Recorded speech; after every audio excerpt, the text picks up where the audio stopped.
Capítulo 6. La conspiración del mal. Cuando crecía como joven cristiano, me enseñaron muchas cosas acerca de Dios que me quitaron cualquier deseo de fomentar una relación más íntima con Él.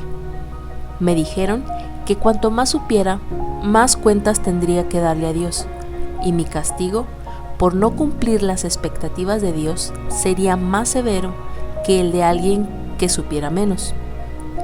Cuando entendí esta enseñanza, supe exactamente lo que no haría. Decidí no tocar la Biblia, ya que cuanto más supiera, más me castigaría Dios. Vamos, yo no era ningún necio, prefería ser ignorante que aprender más acerca de la palabra y provocar un mayor castigo en caso de que fallase. Así que dejé la Biblia a un lado y rehusé apuntarme a ninguna clase de estudio bíblico. Simplemente me mantenía alejado de cualquier cosa que pudiera incriminarme más. También me enseñaron que cuando más me acercara a Dios, más pruebas y tribulaciones experimentaría. ¿Has escuchado esto antes? Cuando comprendí esta enseñanza, de nuevo pensé para mí: yo no soy ningún necio, no estoy dispuesto a que las pruebas me superen. A partir de ese momento, no quise acercarme más a Dios. ¿Te das cuenta cómo las malas enseñanzas acerca de Dios pueden robarte todo lo que Él tiene para ti? A medida que crecí en el Señor, Él abrió mis ojos y me di cuenta que las enseñanzas que había recibido no eran ciertas. Contrariamente a lo que me habían enseñado, descubrí que cuanto más me acercara a Dios, más cerca estaría de la respuesta a todos mis problemas. Me estaba acercando al Hacedor de milagros, me estaba acercando al Sanador, me estaba acercando al Proveedor, mi Jehová Jireh. Cuanto más conozcas acerca de Dios, más te liberará su verdad de las creencias erróneas que no están basadas en la palabra. De hecho, es el diablo a quien le encanta que temas a Dios de una forma no sana, para que te alejes de tu única fuente de ayuda. Al diablo le encanta que te alejes de la Biblia, porque es el libro de tu herencia, y te dice lo que te pertenece mediante la sangre de Jesucristo. Al diablo le encanta que no encuentres la verdad, para así poder mantenerte atado, enfermo y pobre. Mientras continúes con una percepción errónea de Dios y te retires de Él, el diablo podrá mantenerte atado a una vida de derrota. A él le encanta echar la lana a los ojos del rebaño de Dios y privarle de una vida de victoria y libertad. Hay una conspiración del mal para mantenerte derrotado. El diablo está usando enseñanzas erróneas acerca de Dios para cegar y confundir al pueblo de Dios. ¿Nos castiga Dios con enfermedades y dolencias? Una de las enseñanzas más malvadas que he oído es que Dios castiga a los suyos con enfermedades, dolencias, accidentes y tragedias. Cuando era un adolescente, uno de los líderes de jóvenes de mi anterior iglesia se vio envuelto en un horrible accidente que casi le costó la vida. Un líder de la iglesia nos reunió a alguno de los jóvenes para ir a visitar al líder de jóvenes al hospital, y todos fuimos en el automóvil del líder de la iglesia. Mientras conducía, comenzó a lamentar: ¿por qué le habrá ocurrido esto? No lo entiendo. ¿Por qué ha tenido que ser el castigo de Dios tan severo esta vez? ¿Qué habrá hecho para que Dios le castigue de esta manera? Como joven cristiano, escuchando a ese líder de la iglesia lamentándose por el castigo de Dios, ¿te imaginas cómo me sentí cuando me di cuenta de que Dios estaba detrás del accidente? Sinceramente me asustó terriblemente pensar que Dios castigara a un creyente usando un método tan severo. Recuerdo que oraba: Dios, por favor nunca me castigues así. Sea lo que sea, por favor, tan solo dímelo, ¿de acuerdo? Te prometo que te escucharé. Comencé a tener miedo de Dios. No quería acercarme a Él porque tenía miedo de Él, miedo a que si cometía un error, Él no dudaría en castigarme con accidentes que podrían dejarme paralítico de por vida o incluso muerto. ¿Sabes que esta enseñanza errónea está en realidad basada en el antiguo pacto y no en el nuevo pacto? En el libro de Levítico, Dios le dice a todos los que no guardan sus mandamientos: os castigaré aún 7 veces por vuestros pecados. Pero, ¿sabes qué? Ya no estás bajo el pacto de la ley, estás bajo el pacto de la gracia. Jesús ya llevó todo tu castigo en la cruz. Léelo por ti mismo en Isaías 53. Isaías capítulo 53, versículo del 4 al 5. Ciertamente llevó Él nuestras enfermedades y sufrió nuestros dolores, y nosotros le tuvimos por azotado, por herido de Dios y abatido. Mas Él herido fue por nuestras rebeliones, molido por todos nuestros pecados. El castigo de nuestra paz fue sobre Él, y por su llaga fuimos nosotros curados. El profeta Isaías dio una visión profética de nuestro Señor Jesús en la cruz, llevando el castigo de nuestras transgresiones. Declaró que el castigo de nuestra paz fue sobre Él. Jesús ya ha sido castigado por nosotros.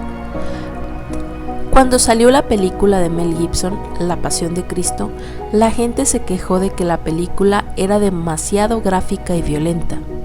La verdad es que lo que reflejaba la película es solo la punta del iceberg, cuando se trata de lo que realmente sufrió por nosotros nuestro Señor. Durante la época del Imperio Romano, los soldados tenían varios instrumentos de crueldad y tortura a su disposición. El tristemente célebre látigo de 9 colas era un látigo con 9 cadenas. En cada cadena tenía pegados varios trozos y ganchos de metal para que cuando un prisionero recibiera los golpes, los trozos y ganchos de metal se clavaran en su carne y desgarraran al retirar el látigo. Por eso el profeta Isaías describió a Jesús diciendo: no hay parecer en él, ni hermosura. Le veremos más inatractivo para que le deseemos. La carne de Jesús fue desgarrada y fue golpeado violentamente hasta no poder reconocer su forma humana. El castigo que merecíamos recayó sobre Jesús, para que tú y yo nunca tengamos que pasar por lo que Él pasó por nosotros, y por su llaga fuimos nosotros curados. Por tanto, ¿cómo puede alguien tener la audacia de decir que Dios aún nos castigará con enfermedades, dolencias y accidentes en la actualidad? Decir eso es negar la obra consumada de Jesucristo. Bajo el nuevo pacto, Dios nunca más castigará al creyente por sus pecados. Por su llaga fuiste curado. Cualquier enfermedad que tengas hoy no proviene del Señor. Mira a Jesús en la cruz, visualízale golpeado y herido, y recibe sanidad y plenitud de su parte. Él ha pagado el precio para que tengas una sanidad total. Hoy, Él redime tu vida de la destrucción. El castigo del nuevo pacto. Pastor Prince, ¿cómo puede decir que no hay castigo en el nuevo pacto? Hebreos capítulo 12 lo dice de forma muy clara. Hijo mío, no menosprecies la disciplina del Señor, ni desmayes cuando eres reprendido por Él, porque el Señor al que ama disciplina y azota a todo aquel que recibe por hijo. Mire, Pastor Prince, aquí encontramos una clara evidencia de que Dios castiga a los creyentes en el nuevo pacto. Amigo, hay una confusión en la iglesia porque la palabra griega original aquí para disciplina no está muy bien traducida. La palabra griega aquí es paideu, que significa educar a un hijo, no significa castigar. Pai es la palabra de donde obtenemos la palabra pediatra, un doctor especializado en tratar a los niños, mientras que deu significa enseñar a un hijo. Verás que la traducción de la palabra paideu como educar a un hijo es más coherente con el contexto del pasaje. Sigue leyendo. El siguiente versículo dice: si soportáis la disciplina, Dios os tratará como a hijos, porque ¿qué hijo es aquel a quien el Padre no disciplina? Aunque no supiera que la palabra griega para disciplina aquí significa educar a un hijo, podrías deducirlo por este versículo, que nos dice que como Dios nos trata como a hijos, nos disciplina como los padres terrenales lo hacen con sus hijos. Ahora piensa en esto por un instante. ¿Le causarías a tu hijo una enfermedad terminal para enseñarle una lección? De ninguna manera. Entonces, ¿por qué piensas que tu Padre en el cielo lo haría? Permíteme darte un consejo para estudiar la Biblia. Cuando leas la Biblia, asegúrate de leer todo el contexto, porque cuando sacas el texto de su contexto, lo único que queda es un pretexto. Muchos creyentes son engañados para creer los pretextos y las enseñanzas erróneas cuando se toma algo que se saca de su contexto. Nunca logré entender cómo la gente puede considerar una enfermedad terminal como una lección de Dios. Dicen cosas como: Dios le dio a esa persona una enfermedad terminal para enseñarle paciencia. Amigo, ¿qué lección hay que aprender cuando una persona muere de una enfermedad terminal? Tienes que estar vivo para que la lección sea útil. La paciencia no tiene utilidad cuando alguien está muerto. Permíteme decir esto una vez más para dejarlo muy claro. Las enfermedades, dolencias y accidentes no son lecciones de Dios. Cuando educas a tu hijo, das lecciones que le enseñarán al niño cosas que le beneficiarán en el futuro. No hay futuro si el niño se muere. Dios nunca usa las enfermedades y los accidentes para enseñarnos a ti y a mí y a sus hijos lecciones. La justa ira de Dios contra el pecado ha sido satisfecha y hoy solo podemos esperar amor de su parte, no juicio. Podemos esperar gracia, no castigo. Nunca volveremos a ser castigados como se hacía en el antiguo pacto. En el nuevo pacto, aunque ya no hay castigo, hay educación de los hijos.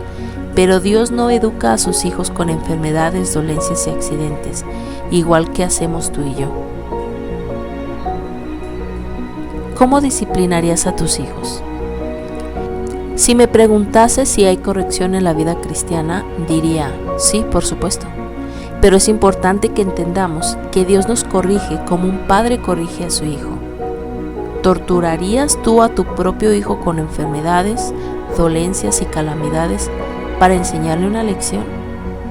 ¿Forzarías a tu hijo a poner su mano en el fuego hasta que el olor a carne quemada llenara la cocina para enseñarle a no jugar con fuego o a no tocar fogones?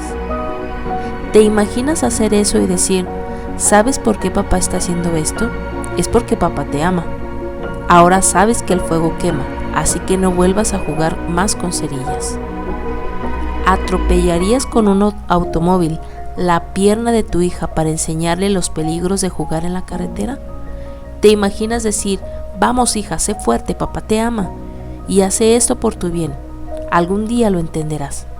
Claro que no. Los padres que hacen cosas así son encarcelados y hay una casa especial para los padres y madres que se comportan así. Tristemente, aún hay cristianos que acusan a su Padre Celestial de afligirles con enfermedades y accidentes para enseñarles lecciones. Con enseñanzas así, no es de extrañar que los creyentes vaguen por el desierto, pensando que Dios está enojado con ellos y buscando oportunidades para destruirles. ¿Qué clase de Dios crees que tenemos? Él es nuestro Abba. Abba es el término más afectivo que puedes usar para dirigirte a un padre en el lenguaje hebreo. Significa papito. ¿Realmente crees que tu papito Dios te castigaría así? Si los padres terrenales saben hacer buenos regalos a sus hijos, ¿cuánto más tu papi celestial que te ama? No hace falta que te diga que las enfermedades, dolencias y accidentes no son buenos regalos. Provienen del diablo y gracias a la obra consumada de Jesús hemos sido redimidos de toda maldición.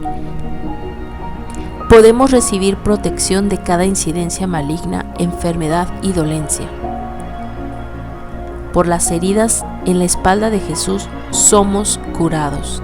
Lee el Salmo 103 y mira todos los beneficios que Jesús ha comprado para ti con su propio cuerpo.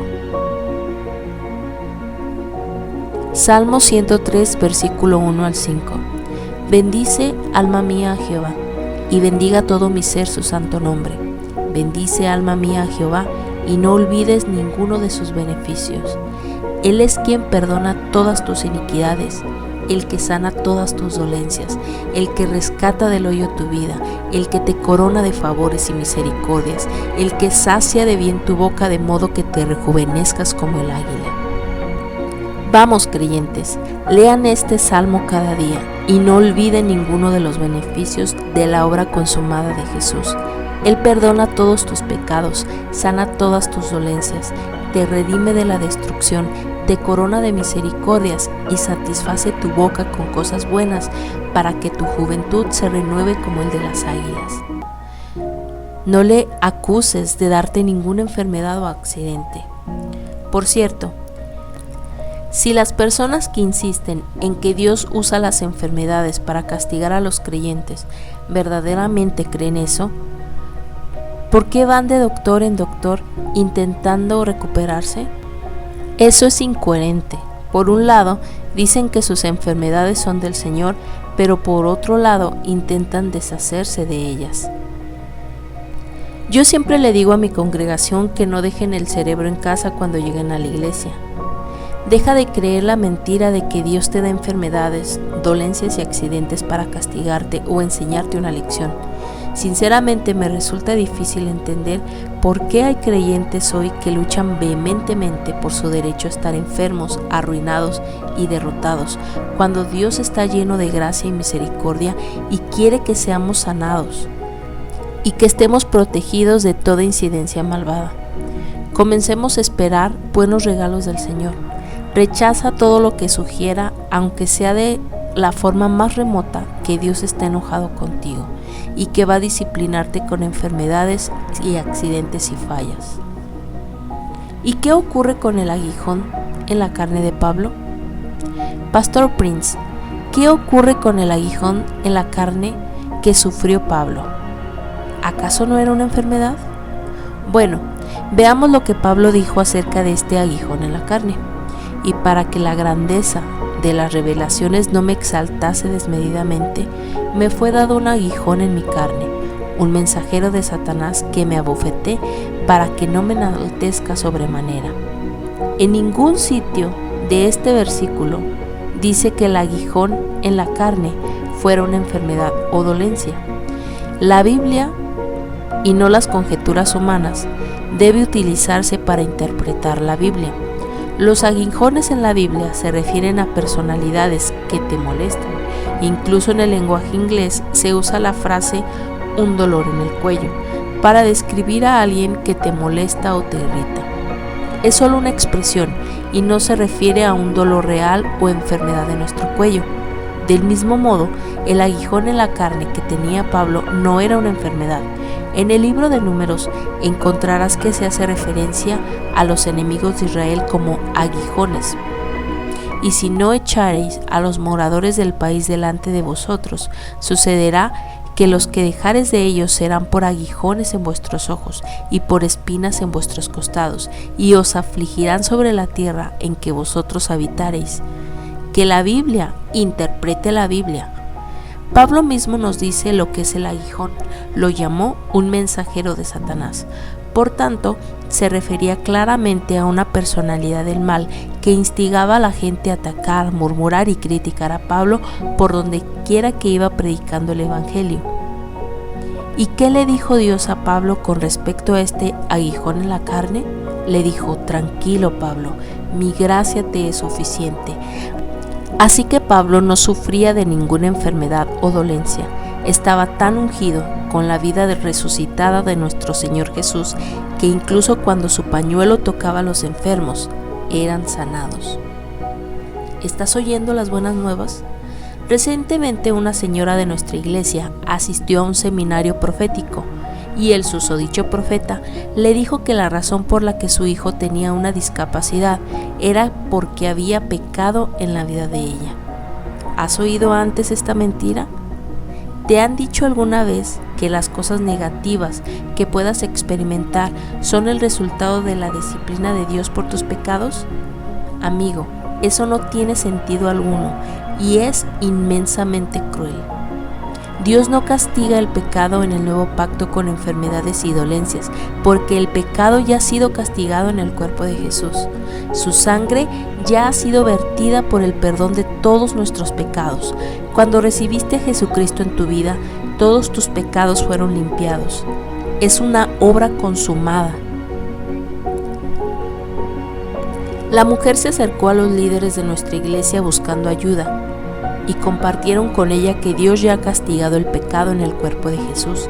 Ella entonces regresó a buscar a ese profeta para preguntarle qué quiso decirle. Cuando él la vio, intentó evitarla. Cuando finalmente logró hablar con él y le preguntó qué quiso decirle, él le respondió: bueno, es lo que el Señor me dijo que le dijera. Amigo, no se deje intimidar. Cuando alguien con ligereza o por conveniencia usa el nombre del Señor como excusa para decirle cosas de su vida que no son bíblicas. Después sacó una tarjeta de presentación y le explicó que hacía esas reuniones proféticas a tiempo parcial, que tenía un trabajo durante el día y que solo era un profeta a tiempo parcial. Eso es totalmente cruel, ¿no es así? El pueblo de Dios es precioso. Están buscando soluciones, respuestas y ayudas, y tenemos profetas como esos merodeando los círculos cristianos para condenar a los creyentes, convenciéndoles de que Dios está enojado con ellos y que les castiga con enfermedades, dolencias y accidentes. Vamos, amigo, es hora de elevarse por encima de estas enseñanzas sin base bíblica y que no están basadas en el nuevo pacto de Jesucristo nuestro Señor. El Señor quiere que los creyentes sean prudentes como serpientes y sencillos como palomas. Abre tus ojos y mira la conspiración del mal, la conspiración del diablo, para mantener a los creyentes atados con enseñanzas erróneas acerca de Dios que no están basadas en el nuevo pacto de gracia. Siempre que oigas una enseñanza que ponga temor en tu corazón, puedes estar seguro de que lo que estás oyendo no es el Evangelio o las buenas nuevas de Jesús. Las buenas nuevas de Jesús siempre liberan y su perfecto amor echa fuera todo temor. Las buenas nuevas siempre imparten fe y exaltan la obra consumada de Jesucristo en la cruz. Gracias por escucharnos. Te invitamos a que te suscribas, des manita arriba y nos ayudes a compartir. Gracia y paz.